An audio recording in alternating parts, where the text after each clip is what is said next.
இன்னைக்கு மக்குருனியை வச்சு ஒரு பாஸ்தா செய்யலாம்னு சொல்லிட்டு எல்லா காயும் கட் பண்ணிட்டு இருந்தேன். திடீர்னு பார்த்தா அந்த குடமிளகாவை நறுக்கும்போது உள்ளார இன்னொரு குட்டி குடமிளகா முளைச்சிருந்துச்சு.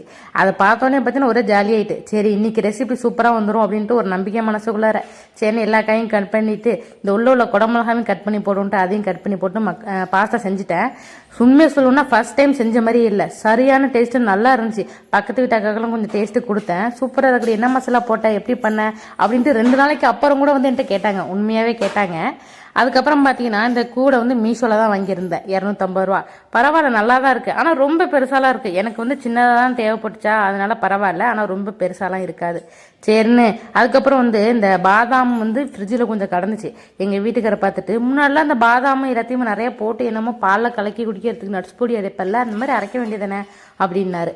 சரி இன்னைக்கு அந்த வேலையை தான் பார்க்கணும்னு சொல்லிட்டு எல்லாத்தையும் எடுத்து வறுத்துட்டு இருந்தேன் தனித்தனியாக போட்டு. இன்னும் நிறைய பொருள் போடணும். சரி அதெல்லாம் வீடியோவே எடுக்கல, இது மட்டும் தான் எடுத்தேன்.